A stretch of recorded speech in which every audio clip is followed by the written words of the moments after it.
আসসালামু আলাইকুম। আজকে আরেকটা বিষয় নিয়ে কথা বলতে আসলাম। আমরা দেখতে পেলাম যে বিএনপি নির্বাচিত হওয়ার পর তারা গোটা বাংলাদেশে তাণ্ডব লীলা শুরু করে দিয়েছে। অনেক হাজারের উপরও ফ্যামিলিতে আগুন ভাঙচুর করা হয়েছে এবং নোয়াখালীতে ৩ সন্তানের জননীকে গণধর্ষণ করেছে। তো বিএনপি আগামীতে ৫ বছর মেয়াদ পূর্ণ করতে পারবে কিনা সন্দেহ। না পারার পেছনে কারণ একটা হচ্ছে কি যে তাদের নেতাকর্মীদের উগ্র আচরণ এবং ঋণখেলাপিদেরকে ক্ষমতায় বসানো। আর এভাবে যদি চলতে থাকে তাহলে বিএনপির অবস্থা আসলে সামনে ভয়াবহ অবস্থা তাদের জন্য অপেক্ষা করতেছে।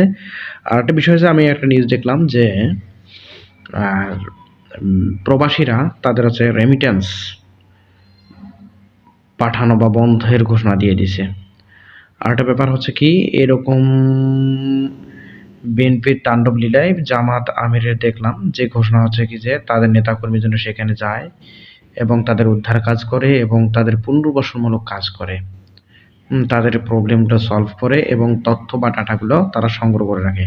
মানে বুঝতে পারতেছেন ব্যাপারটা সামনে আসলে মানে বিএনপি অবস্থা খুবই খারাপ দেখতে পাচ্ছি আসলে। মানে এরকমভাবে চললে বিএনপি আসলে বেশিদিন ক্ষমতায় থাকতে পারবে না। আন্দোলনে আবার জনগণ নামবে আমার মনে হচ্ছে আরকি। ধন্যবাদ। আসসালামু আলাইকুম।